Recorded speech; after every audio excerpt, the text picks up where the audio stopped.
चलिए students, next जो हमारा टॉपिक है वो है विद्युत द्विध्रुव के कारण विभव, यानी कि potential due to electric dipole. आपके पास कोई भी एक बिंदु है P, ठीक है, जो कि एक विद्युत द्विध्रुव, देखो विद्युत द्विध्रुव के आवेश है -q प्लस q, यहाँ से 2a दूरी है इन दोनों के मध्य, और ये जो बिंदु O है यानी द्विध्रुव का जो मध्य बिंदु है इससे r दूरी पर, और देखिए ये क्या है, द्विध्रुव की अक्ष, और द्विध्रुव की अक्ष से कितना कोण बनाते हुए, थीटा कोण बनाते हुए हमारे पास एक बिंदु है P, और बिंदु P पर हमें क्या ज्ञात करना है, विद्युत विभव ज्ञात करना है। ठीक है स्टूडेंट, तो विद्युत विभव कैसी राशि है, एक अदिश राशि है। तो जब अदिश राशि है तो इसे जोड़ने के लिए हमें कुछ ज्यादा करने की जरूरत नहीं, सीधा सीधा जोड़ देंगे। तो देखो जो बिंदु P पर जो विभव होगा वो क्या होगा, एक तो प्लस Q के कारण विभव होगा और एक माइनस Q के कारण विभव होगा। इसके कारण भी यहाँ कोई विभव होगा, इसके कारण भी कोई विभव होगा। लास्ट लेक्चर में हमने क्या देखा था कि अगर कोई चार्ज हो Q और Q से R दूरी पर अगर हमें विभव निकालना हो तो फॉर्मूला क्या होता है, KQ/R, यही होता है। तो बस सीधा सा पुट कर दीजिए।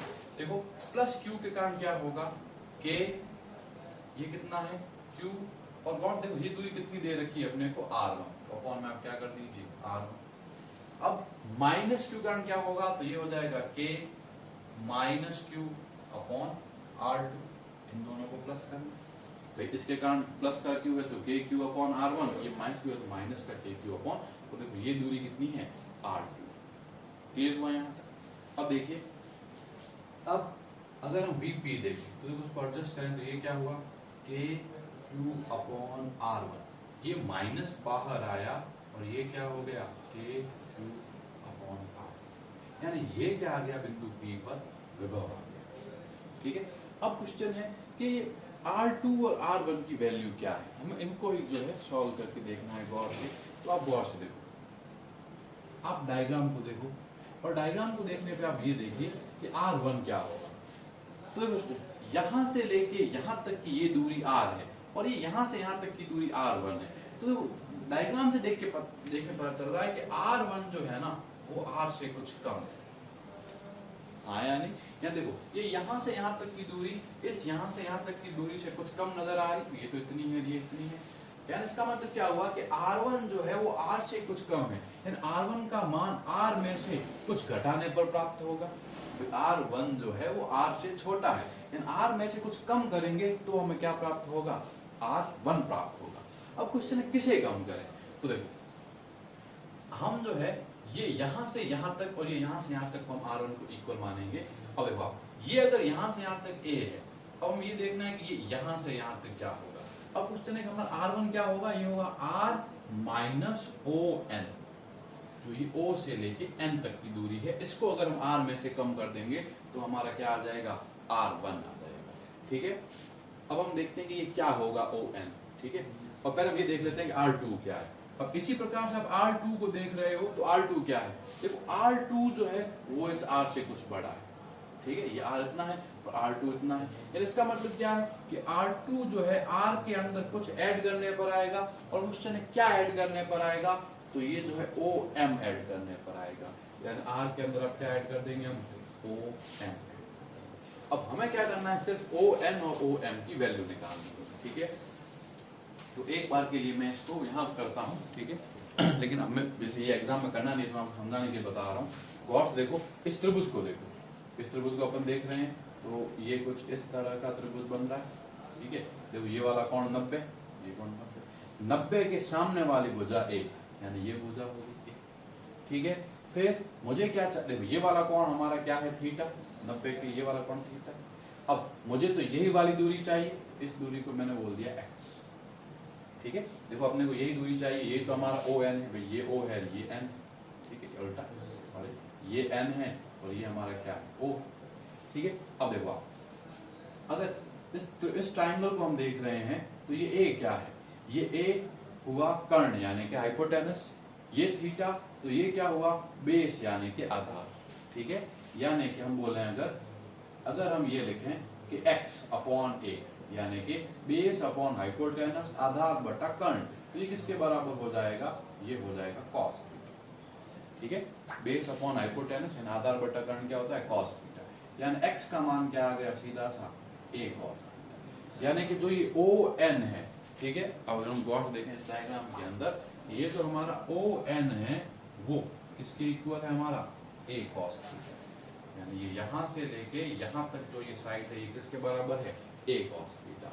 अब इस तरह से अगर ये वाला कोण थीटा है तो ये वाला कोण भी थीटा होगा, क्योंकि देखो ये शीर्षाभिमुख कोण हो गए, वर्टिकली ऑपोजिट एंगल्स हो गए, दो लाइंस एक दूसरे को काट रही है तो इनके जो वर्टिकली ऑपोजिट एंगल्स है ये क्या होते हैं, इक्वल होते हैं, यानी कि इनके शीर्षाभिमुख कोण इक्वल होंगे।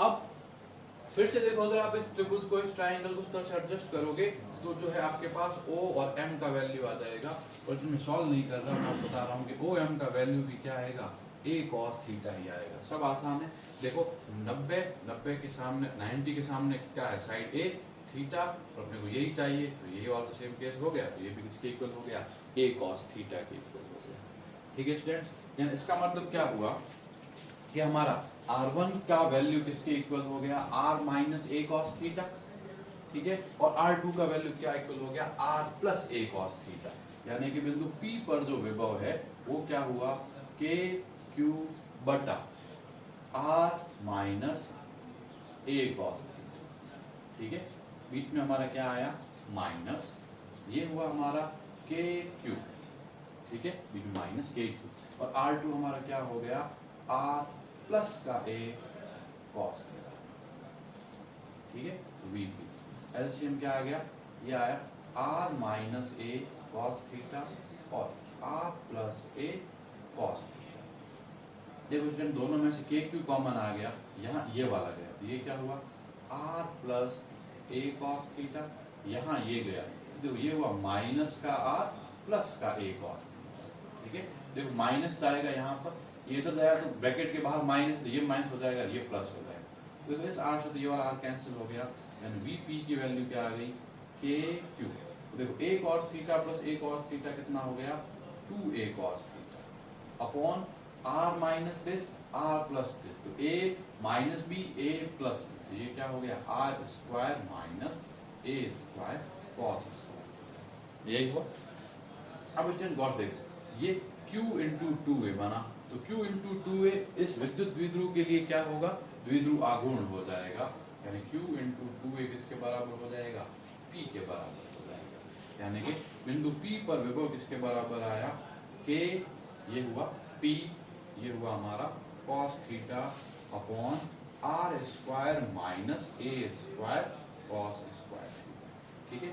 अब देखिए, अब हमें क्या पता होता है कि द्विध्रुवों के मध्य की जो दूरी है ना, वो तो A से द्विध्रुवों के मध्य की दूरी क्या होती है, 2A, बहुत ही ज्यादा अल्प होती है, ठीक है।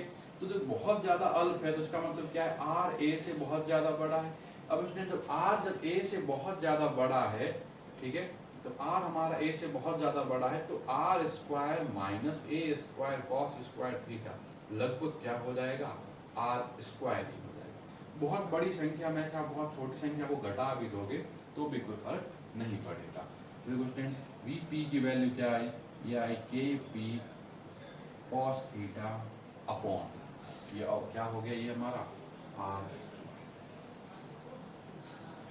ठीक है स्टूडेंट, तो ये हमारा क्या आ गया, KP cos theta upon R square, ये हमारा क्या आ गया, किसी भी विद्युत द्विध्रुव के कारण R दूरी पर थीटा कोण पर, अक्ष से थीटा कोण बनाते हुए R दूरी पर अगर हमारे पास कोई बिंदु होगा तो वहां विभव किसके बराबर होगा, KP cos theta upon R square, ठीक है।